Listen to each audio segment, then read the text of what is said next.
Hello and welcome back to Red Devils Talk, brought to you by Elite Football Show. My name is Haider and I'm your host as usual today. I've got my usual four co-hosts here. I've got Ciaran. How are you doing today, mate? I'm doing very good after the win yesterday. Absolutely, mate. I'm in a great mood today. Mark, how are you doing today, mate? Very well, thank you. Great football last night and very, very positive today. So, yeah, good. Thank you very much. Joe, you were a happy man on the group chat last night. Yeah, mate, absolutely buzzing. I think you can't help but be happy, can you, with the performance and the way we set up and everything. But obviously we'll get into that later. But yeah, no, absolutely buzzing with that win, mate. Absolutely. And last but not least, he is representing the shirt. He is matching with our new background. Pauly, you must be delighted after yesterday, and you're rocking the shirt because it's actually growing on me. I can't lie. I think I might buy one. Yeah, it's fashionable. Learn some fashion. All right, mate. All right. Guys, make sure you hit the like button, hit the subscribe button. Red Devils Talk every single Wednesday, live at 7:30. After Champions League games, we'll go live straight after that. Like and subscribe, as Joe is saying, in the bottom right-hand corner. And look, yesterday was absolutely fantastic. I really, really enjoyed that. An absolute masterclass by Ollie. Look, I'm going to come to you first, Pauly. Let's talk about the defense. Talk to me a little bit how we set up and who impressed you the most? The answer is obviously Tuanzebe back in the defense. Wan-Bissaka did pretty much what I expect Wan-Bissaka to do. It's really hard to criticize Ollie for this, because what he did worked in the end. So, good game plan. It worked. He's lucky it worked because at the end of the day, I was a little bit not impressed. I understand, you basically, you had no choice but to go with the back three because you didn't know that Axel was going to give you a 10 out of 10 performance. Even if you had high hopes, 7, 8 out of 10, you didn't know it was going to be 10 out of 10 and you needed that help back there. But very quickly onwards, it just felt like this game was there for the taking and we were one attacking player short. And I just felt like the back four, the way they played last night, between Wan-Bissaka, Tuanzebe, Lindelof, Shaw, they could have handled that team with McTominay and Fred in front of them. And if we had that extra attacking player, this could have been very dangerous. It just looked like Tellez would get forward and they'd give him the ball and he'd be like, right, I'm going to boom in a cross. And then he was like, oh, wait, it's Martial and Rashford. That's not going to work. So he didn't, and it stagnated. And that's the thing with the back three is we don't score a lot of goals, especially not from open play. We got a penalty. We got the nice, retake it until you score rule that hurt us against Crystal Palace, but they let us do that last night. But the margin for error is so slim, and that's exactly what you get. When you get a glorious finish from Martial at the wrong end of the field, suddenly this game, which you've been so in control of, is now 1-1. And you're like, wait, we may not come away with the 3 points that we very much deserve. So it was an impressive performance by everybody. The back three, it worked. That's great. As it does a lot. I think we could have gotten away with the back four, and maybe that's something to keep in mind for next time. Interesting. I'm going to bring you in, Ciaran, on that. Back four or back three? This is a big question. Let's talk about the personnel quickly. I want to talk about Axel.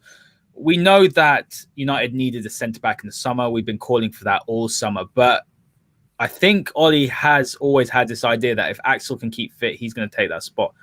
When you haven't played since December, to put in a performance like that against two of the best forwards probably in world football, it's phenomenal, isn't it? And just talk to me about your thoughts on him.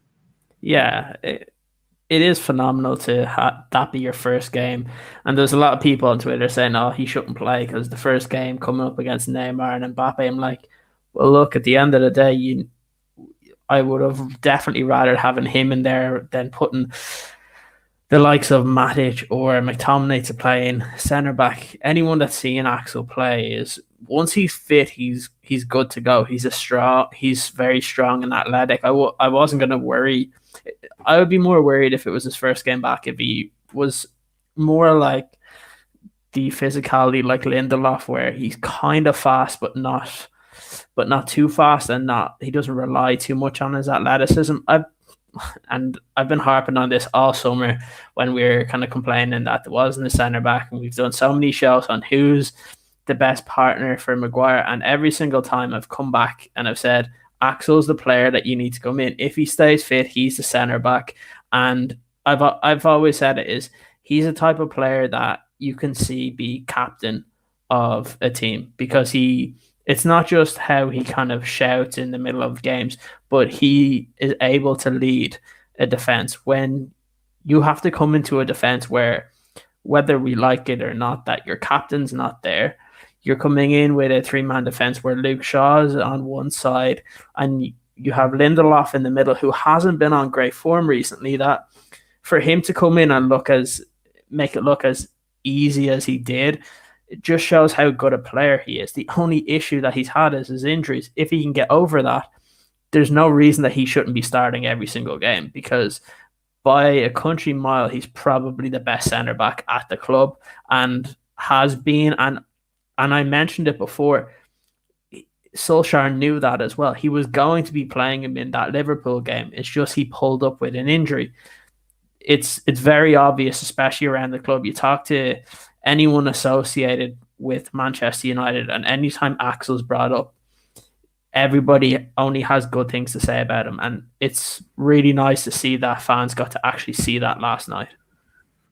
Yeah, I completely agree. Joe, I'm going to bring you in. A comment from Ahmed. Hello, mate. Nice to see you here. Back 3, 100% seems to be the way forward. Shaw is a totally different player in that position. Luke Shaw was phenomenal yesterday, wasn't he? And I think we all know that, though. Anyone that's seen Luke Shaw play in the 3 has actually seen that he suits that formation. Talk to me why you agree with that, or if you don't agree with that, say that as well. No, I totally agree with that, but I don't think we can be stuck on it. You know, it depends who we play. We've talked about this before, formations for different teams. You know, there will be times when Luke Shaw has to play the 4 as a left back.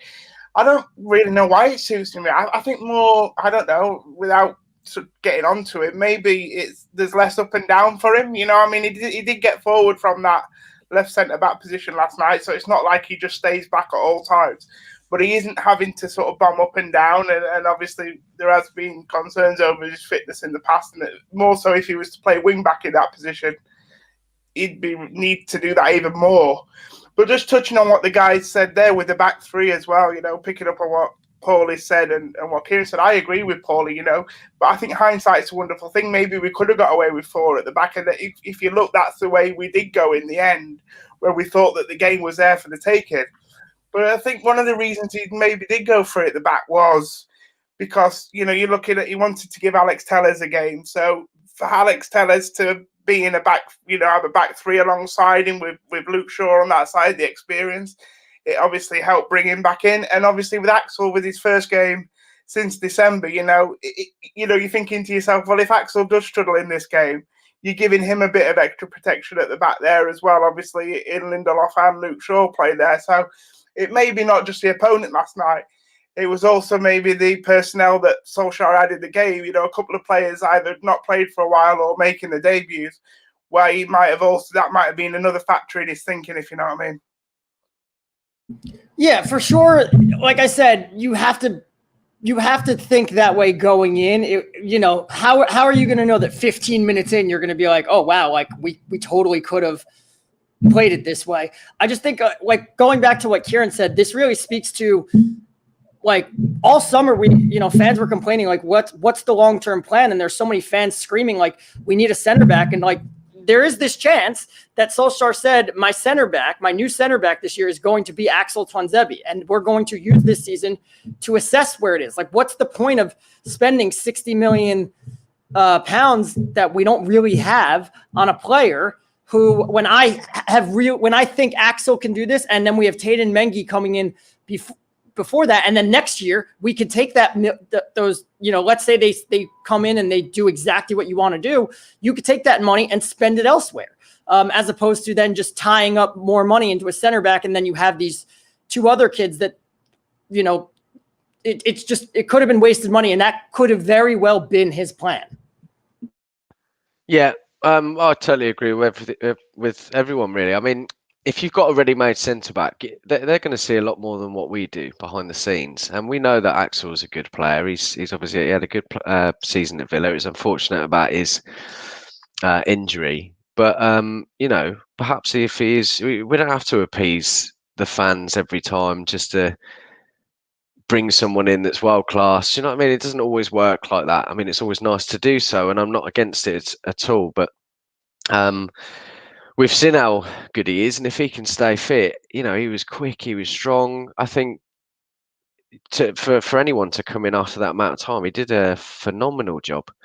And going back to the formation as well, we had 4-2-1-3-1, and it was the best formation for Ollie going forward. But we got found out. So just because we've now found another formation that might work against the big teams, it doesn't mean that we. Do you mean 4-2-3-1? Yeah, sorry, my bad. I was about to say, yeah. No, it's good. Yeah, 4-2-3-1. Yeah. Okay, so yeah, and that got found out, didn't it? So it now means that we've got another formation that we can play, and there's not many teams out there that really play more than 2 or 3. So if we've just seen how good we were last night against a big team, and Ollie did it a lot last season. He seemed to play 3 at the back, and it seems to shore it up a little bit. And even if Axel came in and we knew that he was going to come in and play the game that he did, I still think he would have gone 3 at the back. I think it worked really well. I think Lindelof was brilliant last night. Actually, I think again with Harry, I think it just goes to show that if you have someone like Axel in there, Lindelof or Harry will be great too. And then Shaw had a great game, and he's a little bit quicker. There was a lot of positives to take from last night, but I don't want to get carried away. It's very easy for us to get carried away with such a great result, and as Pauly mentioned in our chat earlier today, I think that a lot of fans will expect United to go in and try and get a result, and sometimes when that happens, you come away a bit more disappointed than not. But yeah, Axel was terrific, and as I said, I think everybody knows this. Again, I don't want to jump the gun, but if he stays fit, he could really be the one to partner Harry, or at least be in that back 3.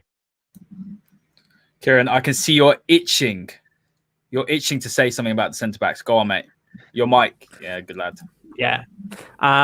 Just on what Pauly said earlier when bringing up like Mengi and Tuanzebe, that it can save money going forward. It's always been a position that United have done pretty well at centre back. Like even when Tuanzebe was coming up, a lot of the stuff was with him and Roshan Williams. Now, generally, not all of them come through. The same thing happens now where you see that Mengi has come into the side, and you've seen Deschamps Bernard that's gone out on loan. One of the other players in the academy, Will Fish, has done really well. And then there's that kid that came in from France. So you can see that there's an effort from United to improve at the academy level so that they save that money. And let's say Tuanzebe comes in, he has an excellent season. Just think of how much money they could have saved with Tuanzebe and Mason Greenwood coming in. That's why you see the club spend quite a lot of money at the youth ranks. We've already seen it kind of has helped out with the likes of Joe Hugel, who's coming in from Sunderland, who's already got his professional contract. Like, you see constantly every single year that we're spending money on these younger players. Now, obviously, the two kind of that people are talking about were Diallo and Palestri. But even if one of them turns into a great player, you've saved a load of money there. So that effort from the club to kind of improve at the kind of younger levels could actually be very beneficial in the next kind of 3 to 4 seasons, I think. Yeah, I agree with that. I think the other flip side, completely agree. The flip side is that you do need to still invest in the first team. It's great having someone like Axel come through, someone like Mason, but they're still, well, I say Axel isn't as young, but Mason's still young, obviously, that you need experience around them. But I completely agree. Guys, make sure you hit the like button, hit the subscribe button. Red Devils Talk today is always every Wednesday at 7:30. We are live, so make sure you put a reminder in your calendar or whatever you use, your diary before you go to bed. I don't know, whatever it is. But no one has a diary these days. We know you have a diary, mate. You write down all your thoughts when you get bullied on Red Devils Talk. I have a black book Okay, that sounds weird. No, so Pauly, we know, Mark. We know. Pauly, I'm gonna come to you. Yeah, can, go on. Can I just make one final point on Axel? Sorry, I just want to say that, look, last night, for me, we talked on the leadership skills. I mean, did you see the clip from one of his interviews afterwards where he said, you know, we are a bigger team than PSG? And I'm sorry, people, you know, these days people want to look at team sheets and they want to look at individual players. Don't forget your history here, guys. You know what I mean? Like PSG, they don't even come close to. I think that was what annoyed me the most about the bat. I think we gave PSG too much respect last night.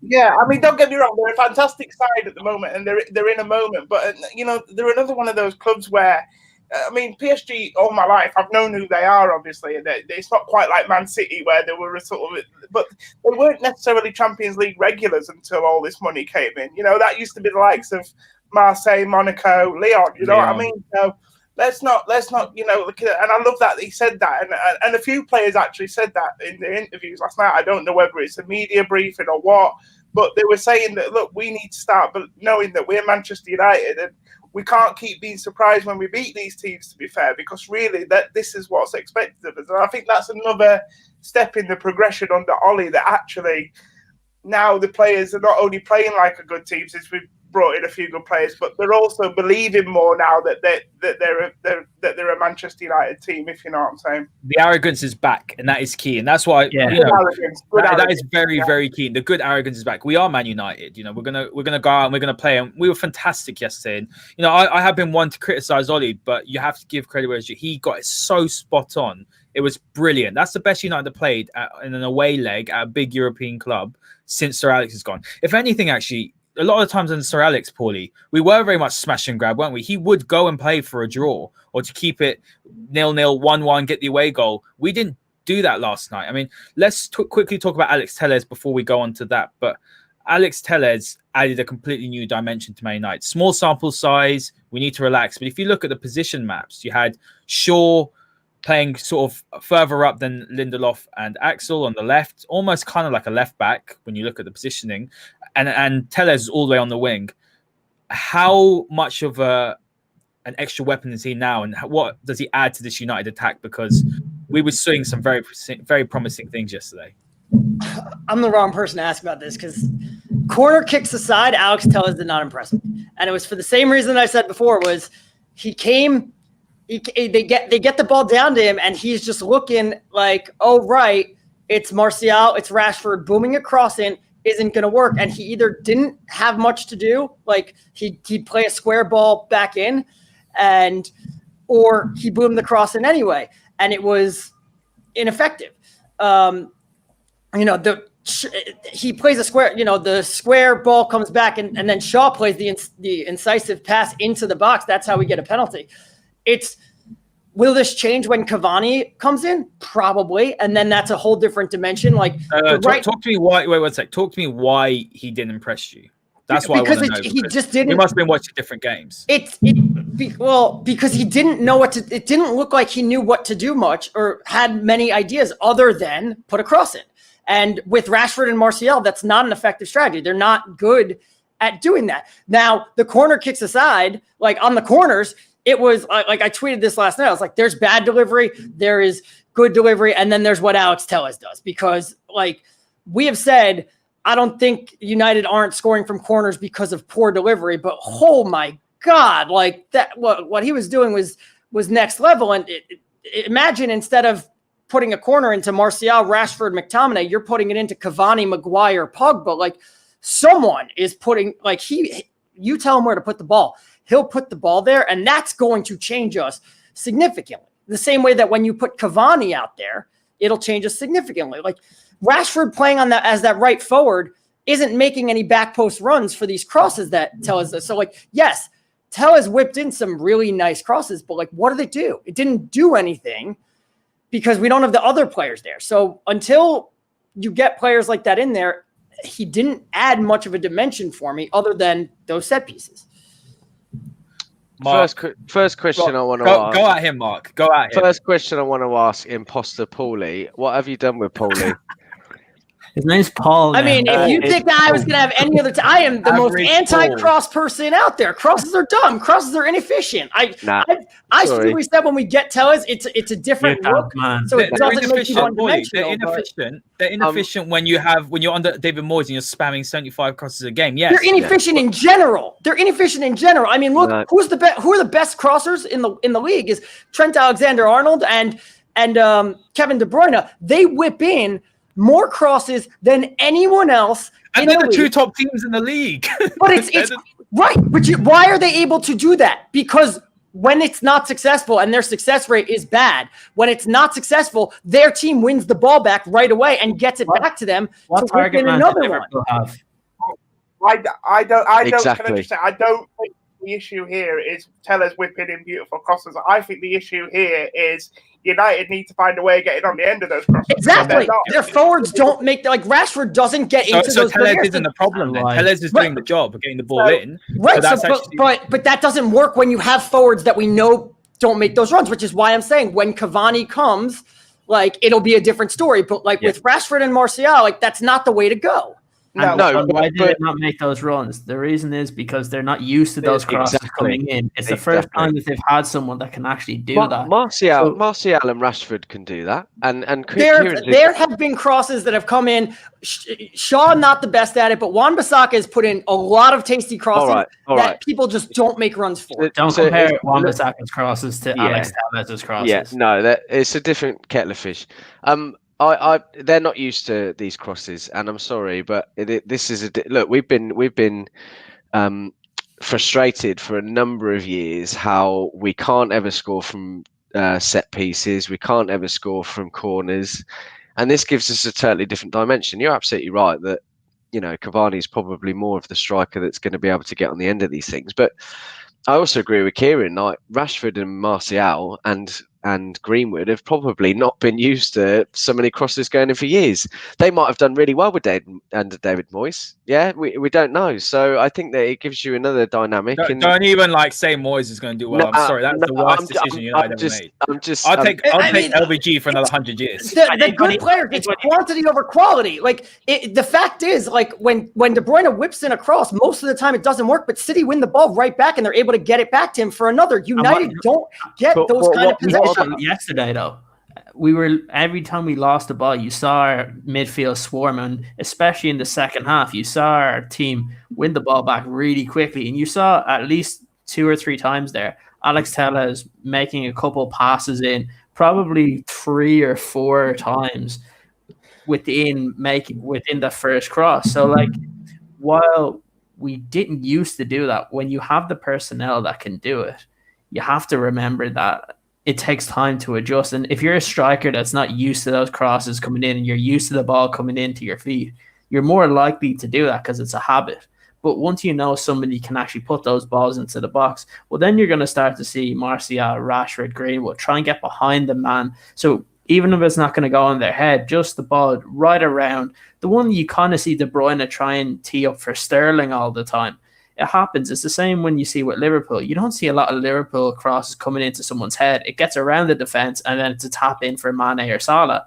So it's the same type of thing that you're going to expect from Tellez. Now that the team know, you have to remember, he was training for 4 or 5 days maybe, or they probably had 2 or 3 training sessions. So that's going to take time. But having someone that can do that, even if your forwards aren't getting on the end of it, it makes the defense have to think of what's coming in behind them, and that's what you need. It's a different dimension. I said, I'm excited about what he could bring. I didn't think he was spectacular last night, but I am excited about what he brings. Yeah, that's fair. No, he's not. Let me bring Mark into this, guys. Let me bring Mark, and then we'll bring Joe, and then we've got to move on to the midfield.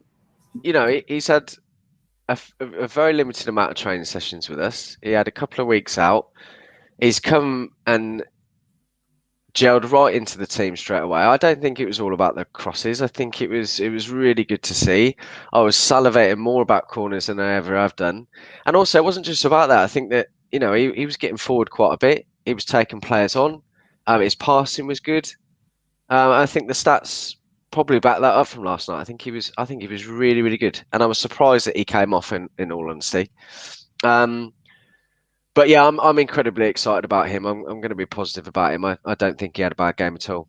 Sorry, Pauly, and I think he was very, very good. And you know, Who said he had a bad game? I said I wasn't impressed with him. I didn't say he was bad. I just but that's the equivalent. Hold on, I'm going to bring Joe into this. No, it's not. That is not the equivalent. Hold on. I'm going to bring Joe into it, and then we'll move on because we're not going to have discussion. Otherwise, we'll talk about this for the full hour. Go on, Joe. You can have the final word in this. No one else is going to chime in after Joe's word. Body him, Joe. Body him, boys. Nah, I'll be honest. I don't think he had a bad game, and I don't think he had necessarily, an ineffective game. I agree with what Pauly's saying to some extent, but then I agree with everybody else. I know what Pauly's saying. He's basically coming and trying to play a game that we don't play. But I think, at the end of the day, that's the type of player he is. And I think we'll be foolish if especially if Tellers is going to be a regular in the team. The team needs to start knowing what Tellers is going to do and getting on the end of what Tellers does rather than Tellers trying to change it, because actually that would be a really effective way for him to score goals. I mean, you look at Liverpool and you look at people like Salah and Mane and you look at their stature and you think they ain't going to be good for scoring goals from crosses. But like Ciaran said, the way that they do get on the end of, crosses from Robertson and Trent Alexander-Arnold, not necessarily always with their head, but with smart movement in the box and at the back post, they seem to finish really well. And, I think, like the boys said there, I mean, look, I've been critical in the past of Wan-Bissaka going forward, and actually the numbers sort of make me look a bit silly because actually he has had assists and he has, his output in the final third has been better than a lot of people think. But I do still think with Wan-Bissaka sometimes, I'm not quite sure he knows how it's going to come off his foot when he crosses it, let alone people in the box to sort of predict it. So sometimes with Wan-Bissaka, you see him try and whip a cross in. Other times, he'll just drill it along the floor. But what I've noticed in his technique, there's nothing that really gives you a clue to suggest what's coming. And I think it's always going to be difficult for players in the middle to sort of read a Wan-Bissaka cross. It reminds me a little bit of Antonio Valencia. Joe, let's go back to Tellers. What's your final word on Tellers? Final word on Tellers. I thought, considering he's only been in a few days, I thought he did really well, to be fair. I mean, Mark suggests that obviously he was surprised he come off to 66 minutes. I'm not, because obviously he's, in terms of in our team, he's not played that much. He obviously had a hectic international break recently and travelled a lot of miles. So I think it was just about getting some money in the bank for him in terms of in his legs last night. And, I thought he did his job. And then obviously he was probably a bit of a victim of the formation change, and that's fine. So, I mean, I was really impressed considering it was 66 minutes, considering the first game. Guys, got to move on, Mark. But last thing I'm going to say on Tellers is that I understand what Pauly's saying. He's saying that he wasn't as amazing as everyone said. Obviously, everyone was getting excited about him. But to say that you weren't impressed, that's something that I don't agree with, but that's something we can talk about. I did say corner kicks aside. Like, those corners were impressive. And, like, for that, there's a lot of reason to be excited about him going forward. Okay, we'll leave it at that. Guys, let's go on. Because we're comparing him to Brandon Williams, mate. When we played wing backs in the past, it's been Brandon Williams playing there. So you can excuse fans for getting a big side, because, I mean, he's definitely an upgrade on that for me. Exactly. 13 million, and he's a good player, so I'm happy. Anyway, guys, midfield, I'll let Pauly come in because I think he got savaged. That sounds really wrong. Savaged in that round. Look, let's talk about the midfield, Pauly, because you look at it on paper and Fred McTominay starting with Bruno. Some people probably were a bit disappointed. They're thinking, where's the creativity going to come from? Talk to me about how impressed you were with McTominay and Fred as the engine room in midfield. Yeah, well, that's where that's my concern when we play the back three, is that we lack that, like I said, like we're just one offensive player short. How impressed am I with Fred and McTominay? Not. They did exactly what I expected them to do, and I thought they'd be amazing. I was more impressed that McTominay played well against Newcastle than the fact that he played well against PSG. Like, this was a game for McTominay. This is a perfect role for McTominay. So we knew, unfortunately, we want to see Pogba out there. We want to see Van de Beek out there, but you knew exactly what they were being asked to do, is to be disruptors in midfield. And, when it comes to disrupting PSG and not letting them do what they want to do and being a nuisance in midfield, McTominay and Fred are the two best midfielders that we've got. So, I thought maybe we'll see Matic or Pogba, But I thought, like, when I was thinking about all the different ways, and you saw me in the group chat yesterday, I was, overthinking who would be in the 11. In my mind, I was like, well, you got to get Fred and McTominay onto the pitch here, because this is exactly the game for them. They will thrive in this game.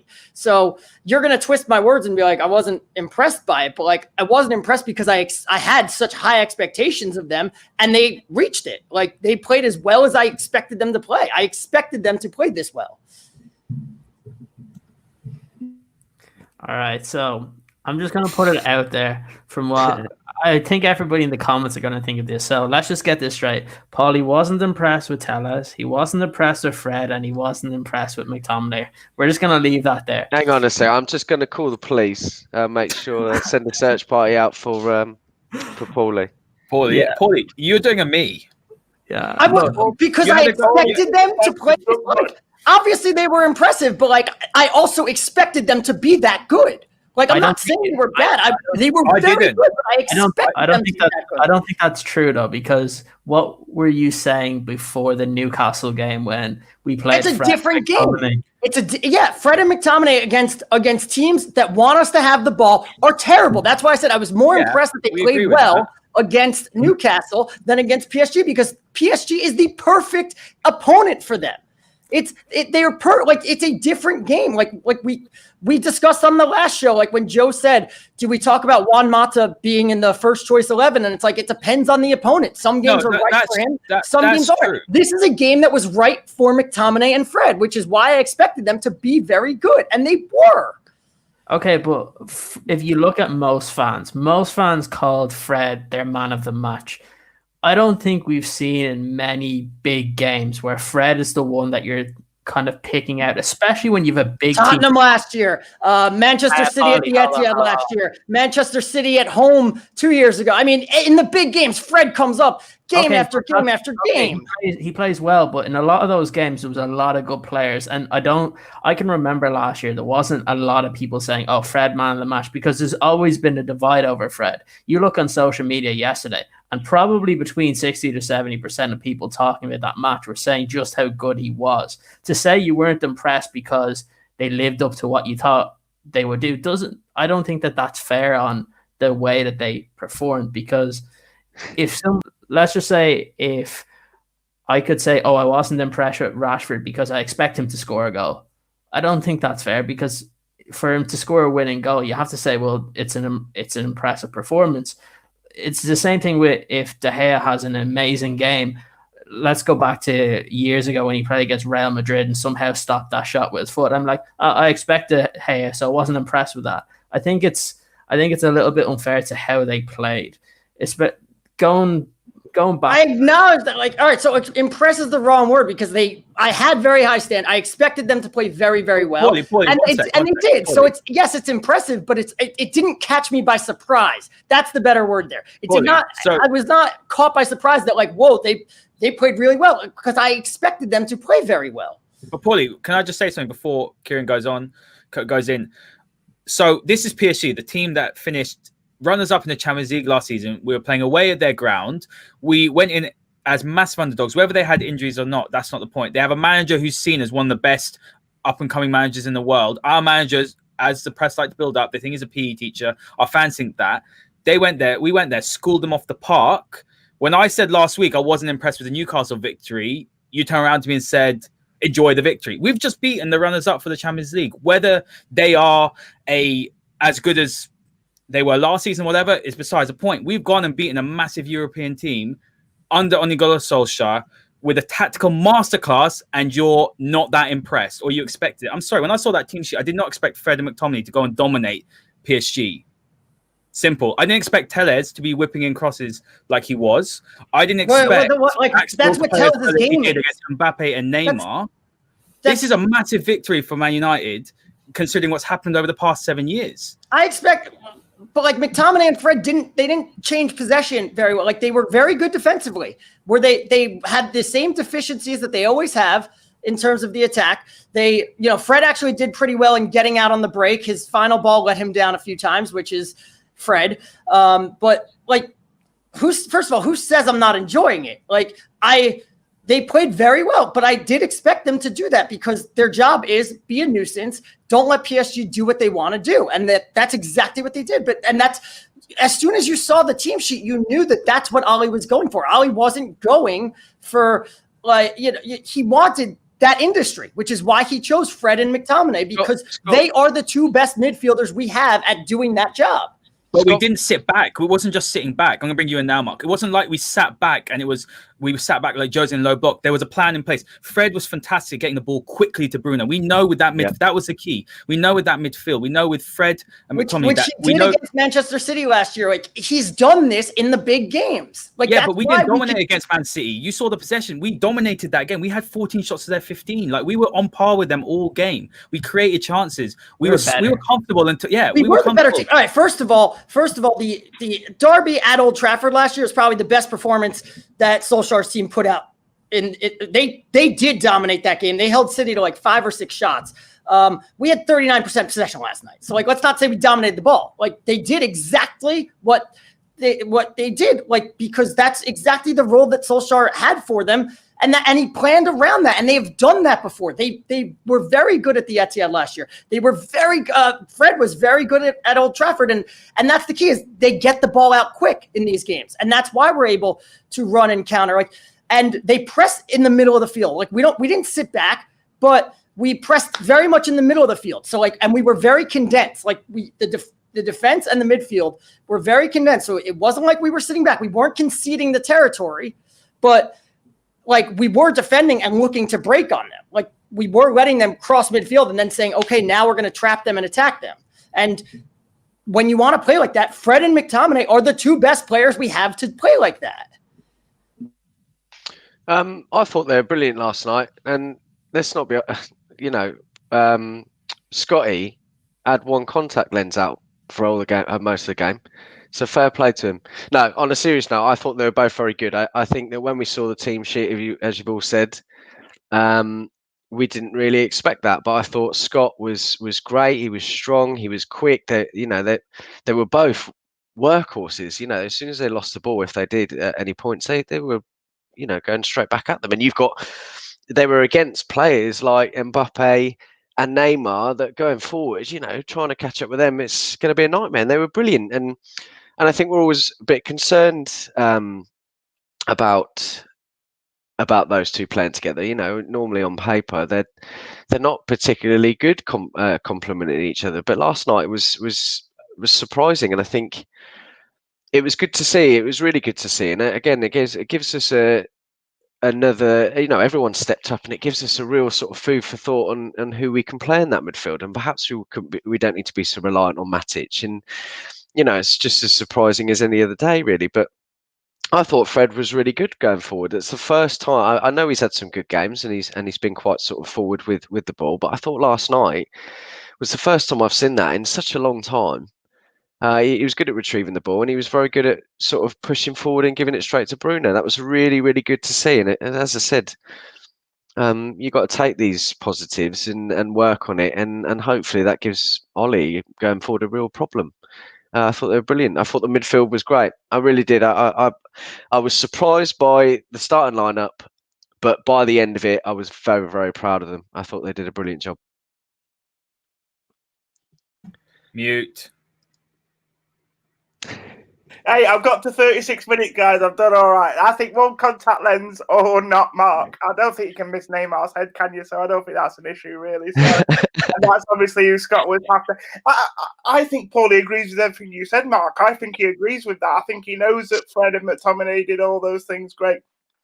Where I disagree with Pauly is his expectation before the game. I don't expect that of Fred and McTominay.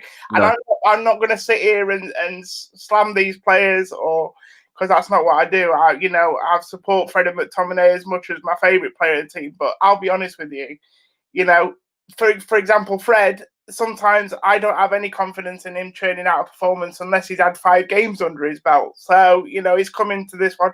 I know he played against Newcastle, so he'd had that game to sort of use as a bit of a warm-up. But, this is his second game coming in and back-to-back, and obviously sometimes it takes him a few games to get going.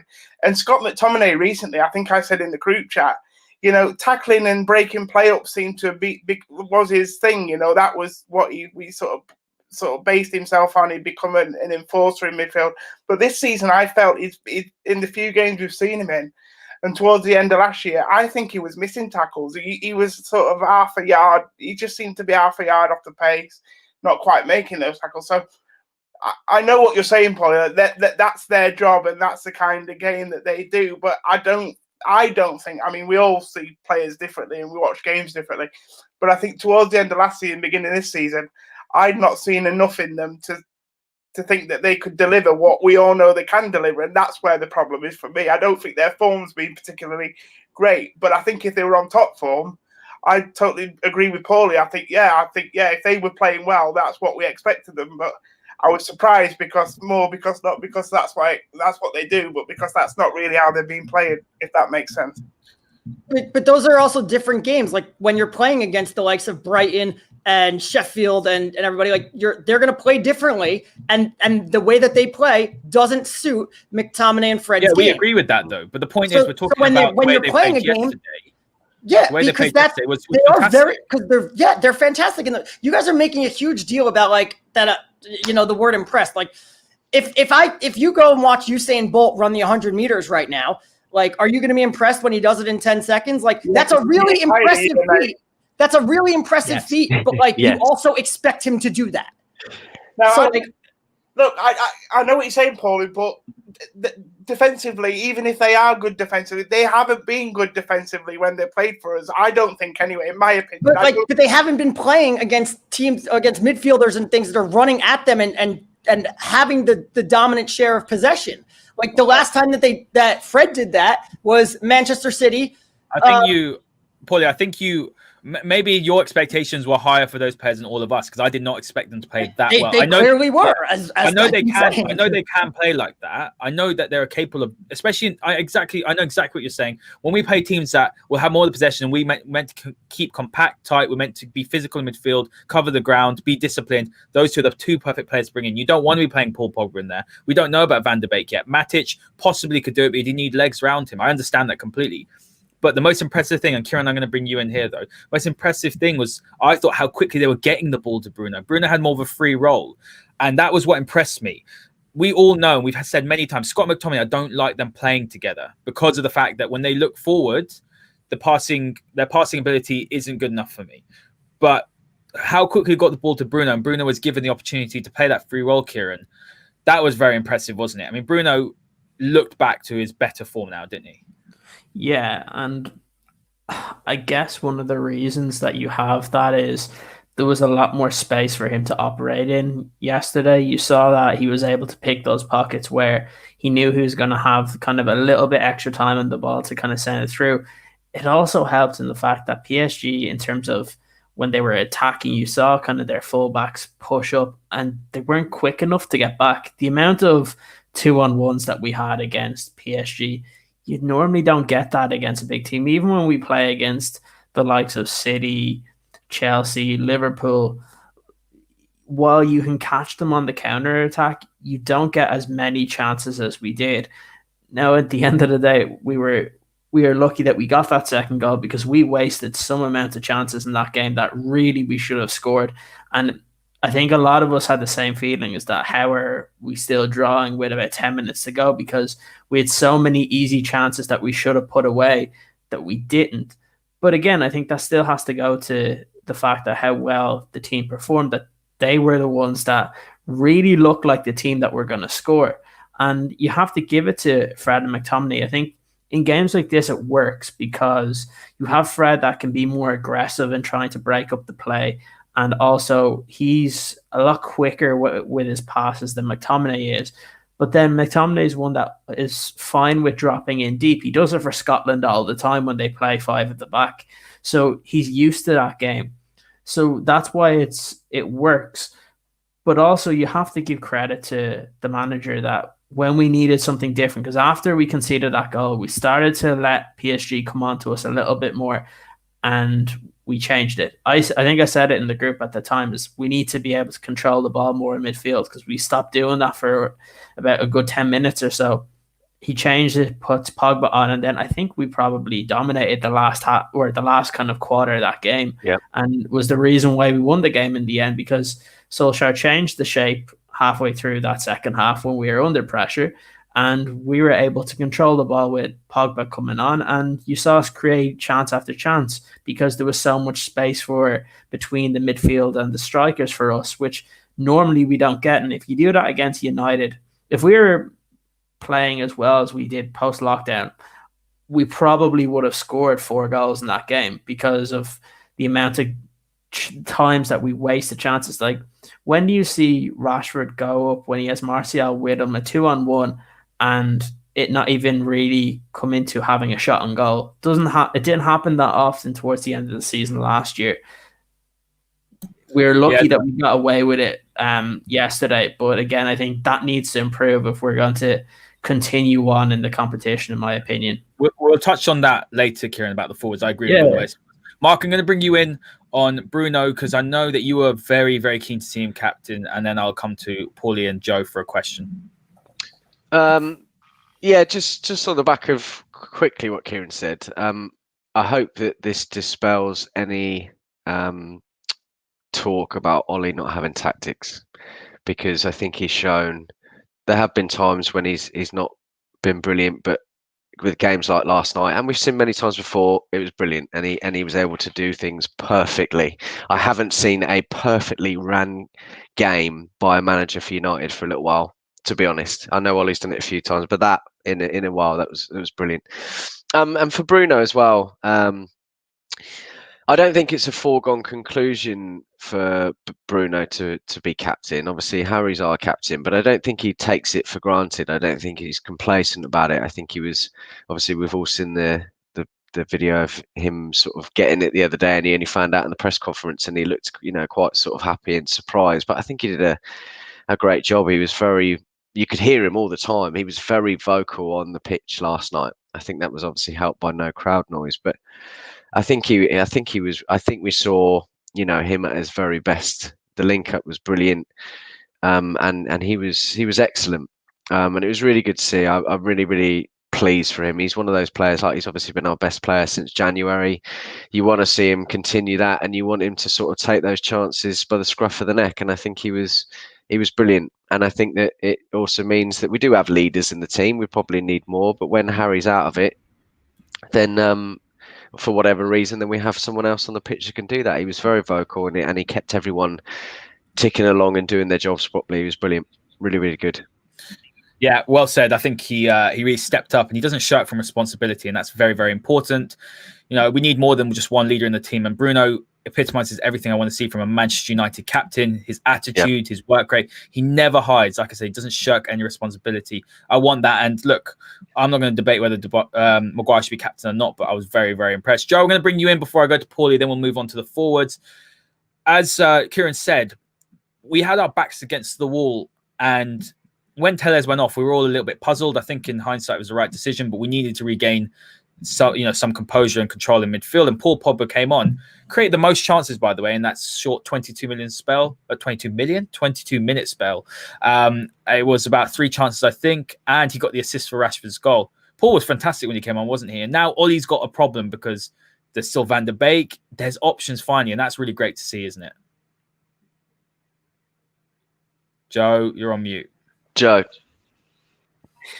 Paul, sorry, mate. I'm so good at that. Paul Pogba's performance for me was an interesting one, and to be fair, that's twice we've seen that this season now. I think, didn't he come on against Brighton in the Carabao Cup for a 20-minute spell? I think, didn't he, towards the end, and played a nice little cameo. It's almost as if it suits him, sort of thing. Not suggesting that that's the way we should use Paul Pogba going forward, but I do think I don't know. He said to come on, and I think Paul Pogba, one of them players, you can see when he fancies it, can't you? And I can remember him picking up the ball quite early on, and he was sort of galloping around and even looking to make a run into the box at one stage. I'm thinking, here we go.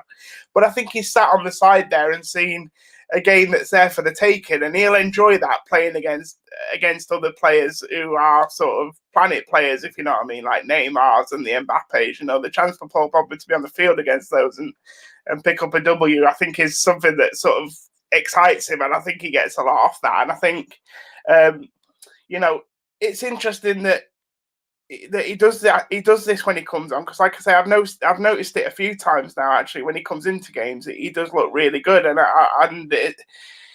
it's a strange one. I can't really put my finger on it. Like I say, it's not something that I would want us to utilise going forward. I don't see Paul Pogba as somebody I want to be using for the last 20 minutes of a game. But what an option! And while we're talking about Pogba and options, our bench just looked so much better than theirs last night, which is also interesting considering. When have we said that as well, Joe? Yeah, exactly. Only 6 weeks ago, we looked at our bench and Ollie looked over against Sevilla and you thought, Igalo, obviously Matters had a bit of renaissance. Dan James, although Dan James, he gets a lot of stick, but he does have value. At times, you can bring him on. It's not even about the quality, Haider. It was the options in terms of the versatility that was on the bench. So he could have changed that game in a number of ways, Ollie, yesterday. He could have changed it up in a way from an attacking point of view. He had the options there. He had options if he needed to shore it up at some point. He just had options to give him that versatility. And it's nice for him, I would imagine, it's nice for us as fans to be able to see Ollie look round at his bench now and be like, I can make substitutions and I can do things to affect the game. And I think he used to get criticised, didn't he, obviously, towards the end last season, beginning of the season, for not utilising his bench. But we've had this argument, is that Ollie, or is it just the lack of options he's got on there? Now he's got the options on there. We've seen him make some substitutes and to good effect. Yeah, I agree. Pauly, I'm going to bring you in on Pogba. I thought Pogba was fantastic when he came on as well. He looked sharp. I think people criticise Ollie for not dropping Pogba, and then when he does drop Pogba, people criticise him for doing that. You can never win, but looking at our midfield, I'm just going to ask you just to quickly answer this before we move on to the forwards. Looking at that midfield for the weekend, would you be sticking or would you be twisting? Both. I'd stick with Fred and McTominay because this is a game for them. I would also bring Pogba in, and I would move Bruno over to the right and have him play like Mata. And between, like the way we saw Mata playing against Newcastle last week, where he was constantly dropping into midfield and he'd pass the ball, and then Bruno would drop into midfield and he'd give the ball to Bruno, and then Mata would run forward, or Bruno would give the ball to Mata and Bruno would run forward. And you could do that with Pogba and Bruno, and they will both very much be involved. I mean, if you look at Bruno's touch map from last week, he barely touched against Newcastle. He barely touched the ball in the middle of the field. It was either down the right side or down the left side. So I don't understand when people get scared about removing him from the number 10 role, but you just saw what Pogba did as this, and you could also turn it into like a, yesterday we played, everybody said it was like the diamond. It was more of like a rhombus. Fred and McTominay were more flat, and it was a bit of a box, but yeah, you could do that. You could do that with the two of them on Sunday and give them the freedom. And like Ahsoka just pointed out in this comment, like Pogba was beautiful to watch. Like he had less defensive responsibilities, and all of a sudden you're seeing him play great. So yeah, keep Fred and McTominay in there because they'll be great to disrupt what Chelsea want to do. And then you have Pogba and you have Bruno, and they'll have the freedom to move around. And I think it could be very effective. So how would you incorporate all four of them? Would you play four at the back in a diamond, or? Yeah, I'd play four at the back, and I'd probably bring in Dan James on the left wing because he's very good at tracking back, which will help out the defense. Because then you could bring in Tellez and play at the back, so Dan James can bring it back. He's very good on the counter, which is what you want to do against Chelsea. They're very vulnerable to counters. Yeah. Because also like Martial can't play, so it's Rashford. Cavani hasn't played since March. Like, are you going to trust him to play 90 minutes? No. Greenwood's not that great on the break, so that's how you probably want to start, and then change things up as it goes along, and play Bruno on the right wing in the Mata role, where he's playing really as like an additional midfielder and rotating with the number 10, which is Pogba. And so at times you'll see him as the number 10, and you'll see Pogba dropping into midfield, and at times vice versa. Well, let's move on to the attackers. I'm not sure I necessarily agree with that. I can see Pauly's reasoning, but we can maybe talk about that at the end. If we've got a little bit of time, we're running out. Guys, make sure you hit the like button, hit the subscribe, and share, as you can see the bottom right-hand corner of the screen in our new third kit sort of background. But Mark, I'm going to come to you. Ciaran mentioned it a little bit earlier about Rashford. Now, I tweeted out about Rashford. I said, he was wasteful. But the thing that I was most impressed with was the mentality to still keep on going and to make, I guess, the winning contribution like he did in the fashion that he did. I thought he was fantastic. I thought him and Martial both played well, but I think what concerns me a little bit with our attack is that I don't feel like they're anywhere near hitting top form. I can't see one of our strikers at the moment. Obviously, Martial, as Pauly says, out for the Chelsea game. But I feel like they haven't quite hit their form yet, and we might still struggle to score goals. The goals look like they might come from midfield a little bit more. Is that a concern for you, or am I just being, sort of, I guess, negative? Well, I think it's probably a worry, but I mean, Rashford 4 weeks ago, we were saying, or even after lockdown and 4 weeks ago, we were saying how poor he was being, how he wasn't getting enough goals, and that's not the case now. He scored a few goals over the last few weeks, and I think that's a good problem to have. If someone's not hit top gear yet and is scoring still, I think that's a great problem to have. Martial's a bigger problem for me. Obviously, he's had a couple of games out, and he looked a little bit laboured last night. He's probably going to have a little bit of a knock to the confidence because of the own goal. It's just one of those unfortunate things, isn't it? But yeah, got the assist though. He did well. That's it. PSG didn't score all that attacking talent. They didn't score one goal, so that's says it all. But yeah, I think Martial, I think he knows what he's got to do. Ollie will have his back and nurture him again into finding his form and confidence. But no, I think for me, I think that was the only negative I sort of said about last night. I feel Rashford, he's got moments of brilliance, and that's what you want from a player. You want a bit like Bruno, he can have a bad game and then have something out of nothing. But I feel that his decision making isn't the best. There were a number of times when it was 2-on-1, as you mentioned. He had sort of Martial to the left of him on 2 occasions, and he decided to utilise it, which is a very unselfish thing to do. And 9 times out of 10, it'd probably work. But on those 2 occasions, it didn't. He should have just gone for goal, and we'd probably be 2-0 up at the time, or 2-1 up at the time, even earlier.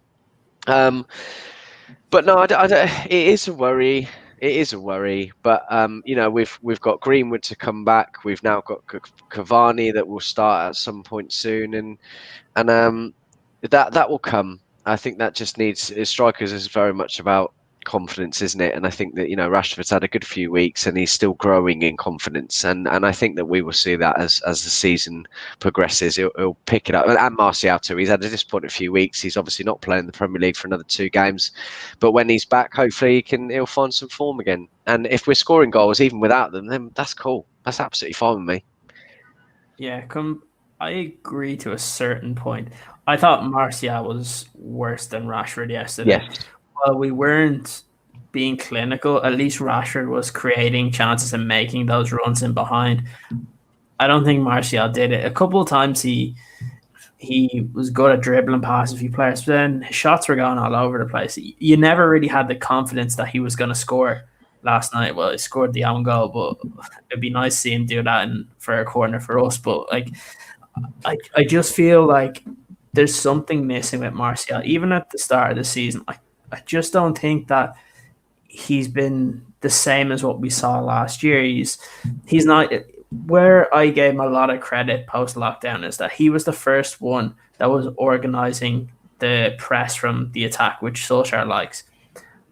I don't think that he's been as aggressive as he was with that at the start of the season. I don't know if it's fitness. I don't know if it's that Solskjaer has now asked somebody else to do it, but where we saw Martial create quite a lot of chances was him actually break up the play pretty early.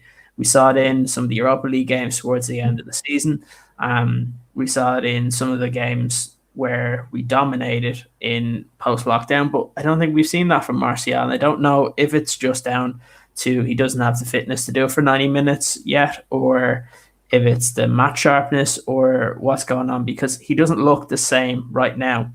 And even though neither one of the strikers were clinical last night, at least you could see Rashford was creating chances and he was always an option. Like if you were asking halfway through that first half who's more likely to score between Martial and Rashford, I think it would be obvious that it was going to be Rashford because he was the one that was actually getting in behind, trying to create chances. I wasn't impressed with Martial. For me, the only thing he really did was win the penalty. Like, obviously, it's unfortunate what happened to him for the own goal. That can happen to anybody. His body position was wrong for it, but it happens. I think I think he said it last night that he's probably in that position because he's not great at marking at defense or for corners. So that's probably why he's put in that position. But he needs to be a little bit stronger there to make sure that the header's going the right direction. But attacking wise, I think he needs to improve. And bringing in players like Cavani can only do that because it's the same reason we say with De Gea why he's done well is because Dean Henderson's come in. I always say iron sharpens iron. So the better players you get in, it makes it a lot better. And if we are planning on playing with these split strikers, it means that you can rotate between Greenwood, Cavani, Martial and Rashford and give them all that break that they'll probably need. And for me, I think that's a good way to move forward if that's the most obvious kind of formation, whether we play 5 at the back or the 4-2-2-2. I think it probably is very beneficial for all of our attackers right now, so we don't have to see what happened towards the end of post-lockdown where they're all gassed by the end of the season. Yeah, fantastic points. Joe, Ciaran mentions Cavani. Martial probably does have to pick up his form. I think, again, it's just, he's just not quite at the races yet. Maybe it's fitness.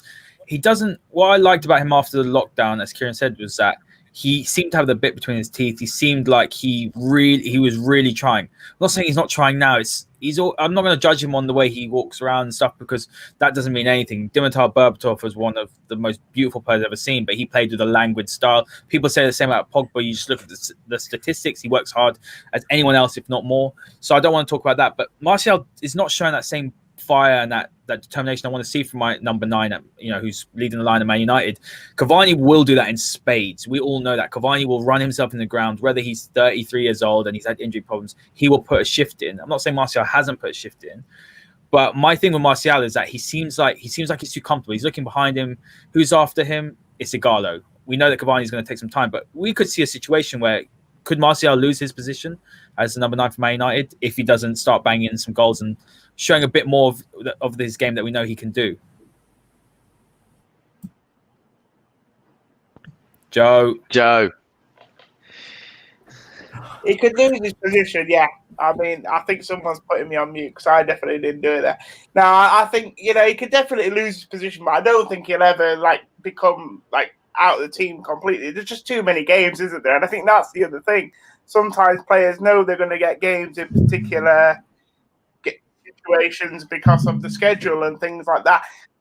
I agree with Ciaran. The own goal is something that could have happened to anyone, to be honest. I get that. But what I will say is that actually I think that's a really underrated position at a corner. That front post area at a corner is becoming a more and more crucial position. And it's Newcastle, Shearer used to do it at Newcastle. Van Persie used to do it well for us at United. I think Teddy Sheringham used to defend the near post.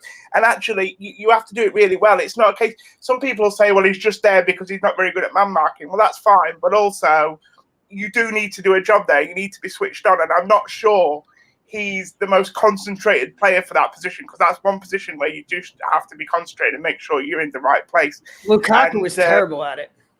Yeah, exactly. And we, a lot of goals used to go in off Lukaku at corners. The ball would be kicked against him. He just got in the way more than anything. I think that's happening with Martial. I'm not going to point to the red card against Spurs because that was, he was aggravated for that. But again, he stood on the near post there as well. But I just think, in terms of going forward, it's a bit of a worry with him because I think he's a reflection on the team. He's gloriously inconsistent, isn't he? And it's a bit like a reflection on the team. And the forwards are like that. Rashford's the same. Very kind of streaky, I feel, and sort of in and out of form. And there was an interesting chat with if any of you watched the BT Sport coverage last night about, drawing comparisons now with Rashford and Mbappe and what's the difference. Obviously, Rashford was on the winning team last night. But the difference, they've got all the same attributes, the pacey, they've got the ability. Mbappe's technique is streets ahead. But the other thing though is when Mbappe gets the ball, the only thing in his mind is to go for the goal and to shoot. He's got a selfish streak that makes him so good and so prolific. Whereas I feel that Rashford, when he gets the ball, his first thought in his mind is an assist, making a goal for somebody else. And I think if he wants to become, and he's going to have to score lots of goals in this formation for United, he's not going to be a creator in this team. He's going to have to score. Then I think he needs to become a little bit more selfish-minded as well. And I think his mentality and how he looks at the game. And like Rio said last night, Mbappe is the type of guy, when he gets the ball, he's the type of player, gets you off your seat, you're wondering what's going to come next. With Marcus, there's just not quite that excitement. And yes, the form's gone a little bit, but actually I think it's a bit more now about how Rashford moves his game on to the next level. And I think that's the next step he needs to take now. He wants to score goals, and he needs to look at the likes of even Wayne Rooney. Wayne Rooney wasn't prolific when he first come to United, but he then developed a way of finding space in the box, scoring ugly goals. That's exactly what Rio Ferdinand said. Like, you've got to score ugly. And he doesn't do that. And neither does Martial. That's where he needs to. I think that's how he takes his game on to the next level. Playing in this formation, especially if we're only going to play 2 strikers. Yeah, I agree with that. I agree with everything said. That's a great way to end that topic. Guys, make sure you hit the like button, hit the subscribe button. We're just going to touch quickly, 2 minutes each, on the Euro Super League proposal. So I'm just going to run through a few of the points that I got from reading it today. There's a really great article in The Guardian if anyone wants to read more about it. I can't remember who it's by, but definitely take a look. So the plans are for a lucrative breakaway European league involving top Premier League sides. JP Morgan have been asked to seek financing for the new competition. It will be 18 teams, no promotion and no relegation. Liverpool and United are leading this. And their financing apparently is going to be about 4.6 billion. That's what they're seeking. Essentially, billionaires out of control, just trying to, this is my opinion, it's about money, isn't it? Trying to basically ring fence their power, make sure that they keep their competitive edge over the others. And it's about money. You get 50 million if you're in the Champions League, you get 150 million if you're in this league. Pauly, I'm going to come to you first. What's your view on this? It seems to me that they're very much trying to franchise it in the American model. A European Super League was always inevitable. Like, if not in 5 years, in 10, in 15, in 20. I was reading a conversation between people yesterday that was very interesting, where it's, we're starting the conversation at this point of basically the football, the English pyramid system needs saving, and that's where why are we starting the conversation there? It's just the ideal, it's the tradition, and that's really it. But the football pyramid had been dying anyway, and they got an inflow, and then the ship sailed, basically, is what they were saying. The ship sailed in 1992 when the Premier League was founded, and it's you're probably better off with Project Big Picture, but that's because you need that money, and you're not going to get the teams at the top to bail you out and give you that money without giving up substantial something in return. So if that's not their plan, then they're going to go to a closed Super. It's just inevitable. It's like we said last week. It's the one thing all billionaires have in common is their desire to make money and make more money. And when they see an opportunity to make money, they're going to do it.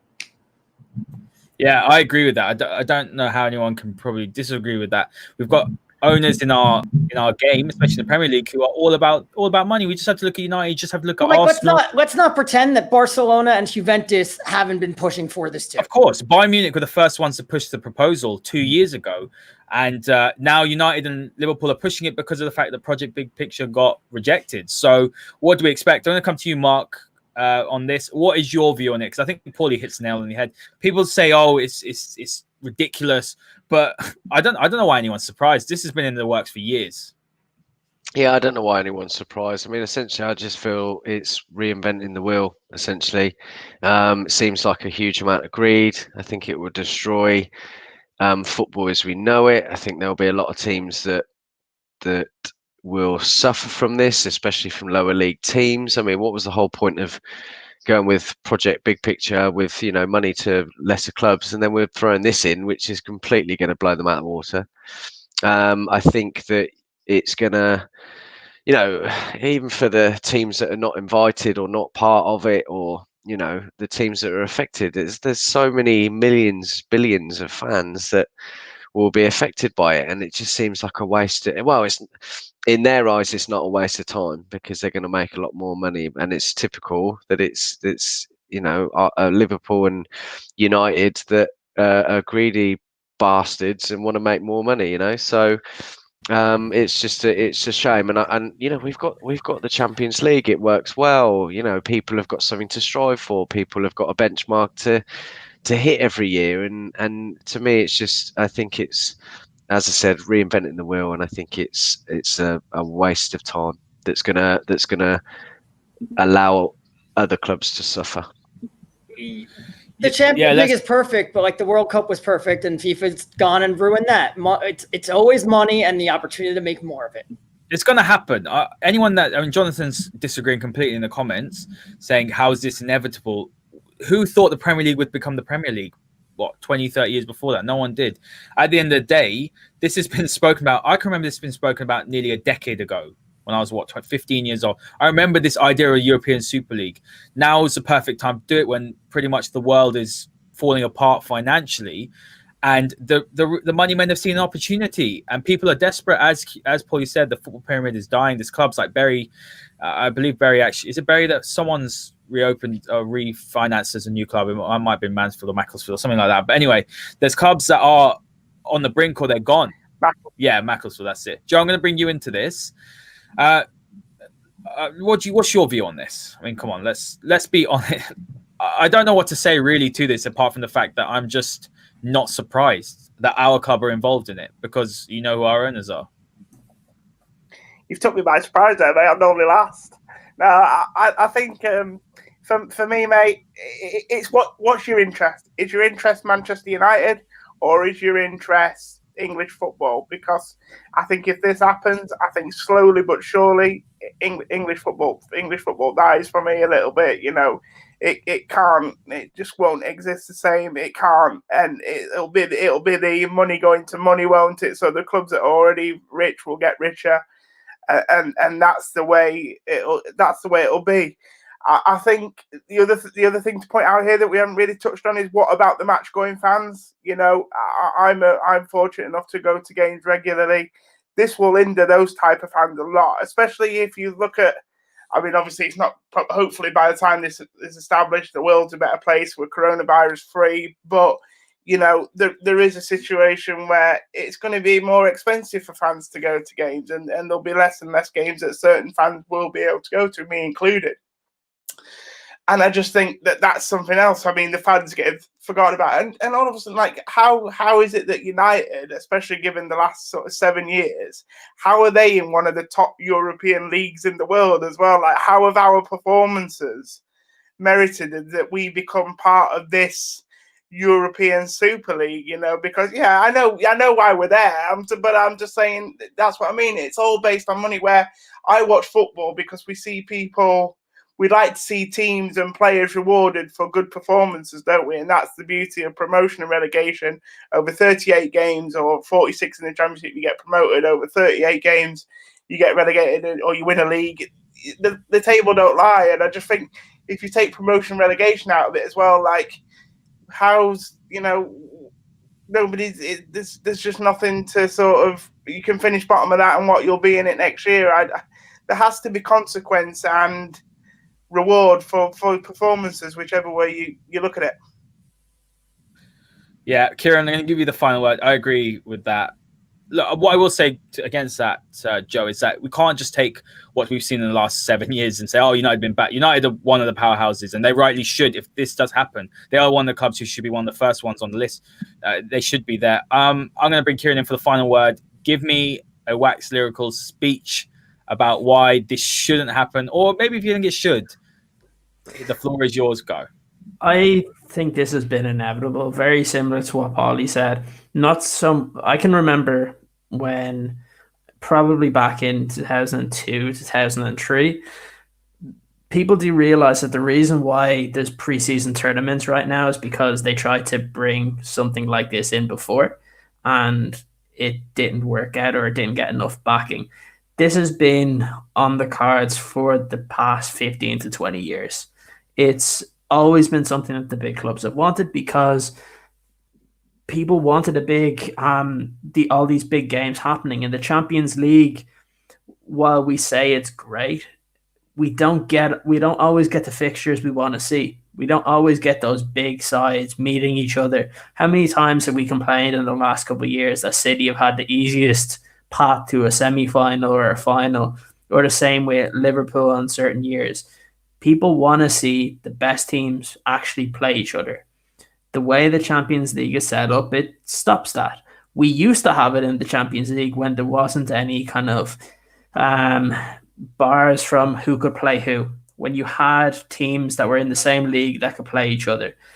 But now there's so many rules with the way it's drawn that it actually stops the good teams from meeting each other until pretty far in the competition. And then if there's a surprise, you get semi-finals like we had last season. Like, who would have thought that Leipzig or Lyon were one of the better teams last year? They weren't. It's just the way it worked out.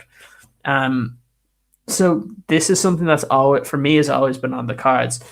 For big clubs, of course, they're going to want to do this. It makes them more money if they're sticking with their own domestic leagues as well. Liverpool and Man United are the teams that come out the best. They make all this money from this European league. They make all the money from the Premier League. And then they basically get to push ahead of everybody else. So it's obvious why these teams want it. Does it ruin football? Probably, but look, like Pauly said, FIFA ruined the World Cup. I personally think that UEFA ruined the Champions League when they moved it from 2 groups to 1, because I liked seeing more teams play each other.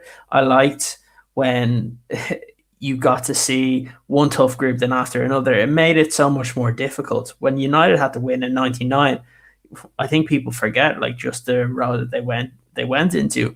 Now, if you get an easy group and you get a easy enough last 16 draw, you're in a quarterfinal pretty straightforward. So for me, I don't care really.